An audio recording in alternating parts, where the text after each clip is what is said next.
Se você perdeu já o cara lá e o negócio vai desabando e não tem nenhuma perspectiva de entrar um substituto de um cara que precisa ser lá em cima e com, né, vontade, né, e amor ao negócio que é o que tinha no passado e para tentar, né, o que a Red Bull fez foi uma coisa impressionante no esporte, né? Assim, eu lembro quando começou na minha época de Indy, que já tava, acho que era o Scheckter, já tinha o Indy Red Bull, era a coisa mais linda, era o sonho de qualquer piloto, né, ser Red Bull. Então, será que essa era agora tá...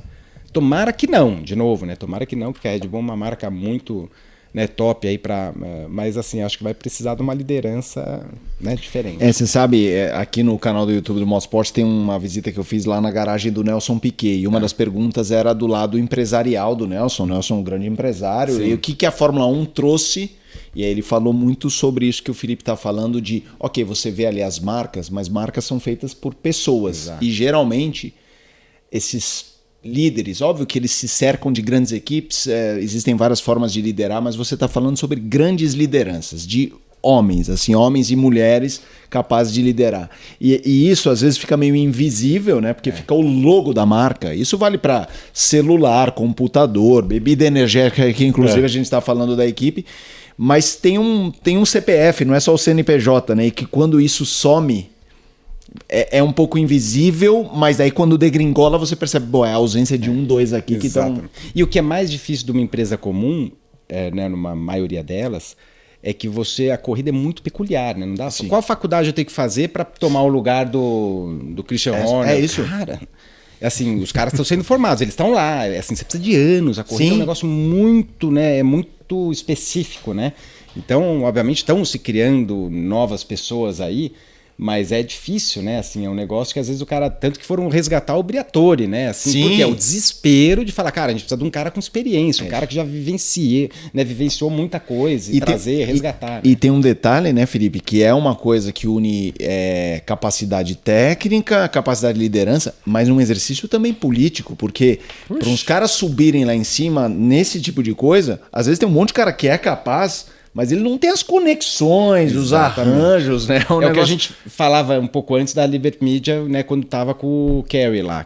O Chase Carey, o bigodudo, que, cara, ele não ia ser a pessoa que ia agrupar aquelas equipes de Fórmula 1. Né? Assim, ele ia...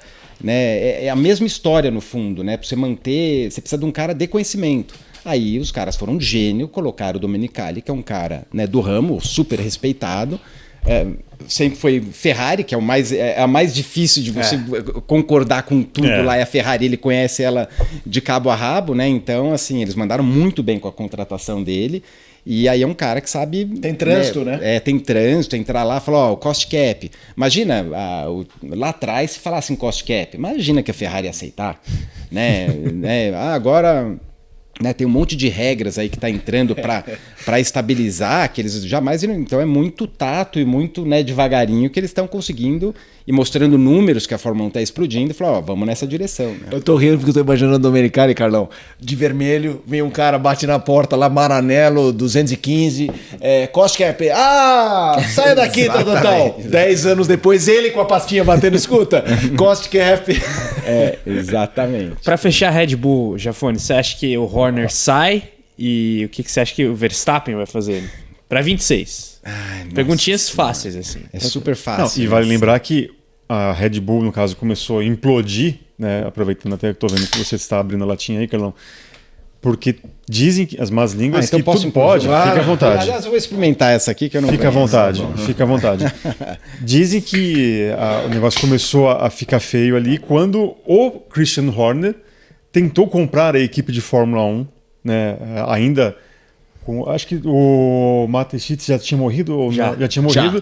E aí isso logo não pegou... pós-morte do Dietrich. Isso, e pegou mal. E aí justamente abriu ali uma guerra interna, porque aqueles que eram contra versus aqueles que estavam no time Horner e versus o time Marco. E obviamente o lado austríaco e o lado tailandês. Tailandês versus austríaco. E obviamente também tem a questão do Verstappen, que é muito ligado ao Helmut Marko. E aí acabou tendo aquela guerra do ano passado, também incluindo a questão da denúncia do assédio. Não, agora é difícil falar, né? Porque, de novo, se um Christian Horner sair aí, é mais um, né? O cara simplesmente comanda a equipe desde que a equipe existe. Eu para falar, assim, eu não vejo agora um futuro da Red Bull falar assim, meu, você acha que ano que vem... Eu posso estar muito enganado, posso morder a língua até, mas eu não vejo eles crescendo. Eu vejo eles só ladeira abaixo. Por causa de tudo isso aí, é muito rumor.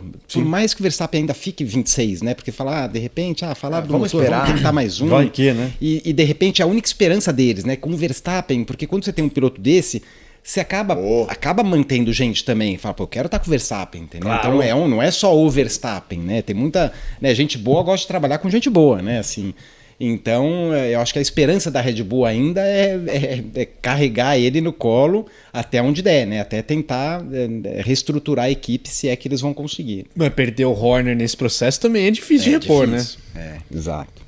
É isso aí. E Tem o Oaks que saiu agora, que teoricamente era um cara bom da Alpine, mas com a entrada daí tem um lance do irmão dele, né? Que daí deu um rolo, que daí eu já me perdi um pouco para saber como é que foi essa saída dele, né? Da Alpine, mas era um cara muito bem visto, né? Assim, era um cara muito novo ainda, com uma boa experiência, que poderia ser um futuro Horner Perfil da vida, parecido com o do perfil Horner. desse, entendeu? E agora, os bastidores eu ainda não sei exatamente o que se teve a ver com a história do irmão dele, da Hightech, né? Que teve coisa lá com o Mazepin, enfim. Mas seria um cara que potencialmente, né, poderia ter um perfil desse de a longo prazo ser um novo cara. Tem gente falando até do Franz Tost agora.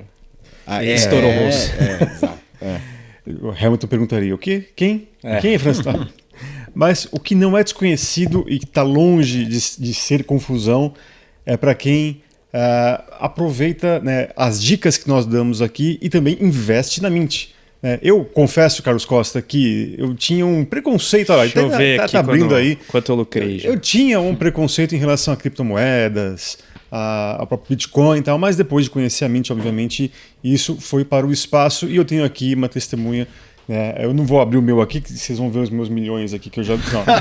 Então vai, né? Mas o Carlos já está vendo aqui quanto está rendendo, porque é muito simples, é muito fácil. Mint, MYNT, você consegue ter os seus investimentos em criptomoedas de uma maneira fácil e segura, com o apoio do BTG Pactual, uma instituição bancária de mais de 4 décadas. Como é que estão as coisas aí, Carlão? Olha, se você considerar a brevidade do meu investimento, com retorno de 11% já. Eu coloquei um pouquinho para tatear esse mercado cripto, estou começando também nesse mundo, né? E a gente sabe que, do ponto de vista da economia global, o cenário não está lá muito estável por questões geopolíticas, então eu não quis me expor muito, mas já tá valendo a pena. Eu também não vou revelar as cifras, mas aqui percentual de 11%. Tá bom. Então, tá bom. E é bom sempre lembrar, né? Não é só Bitcoin, Ethereum, Solana, outros tipos de cripto também. E tem o modo inteligente, você coloca lá num pool de criptomoedas, ativa o modo inteligente, a própria plataforma rebalanceia para você conforme as movimentações do mercado. É isso aí.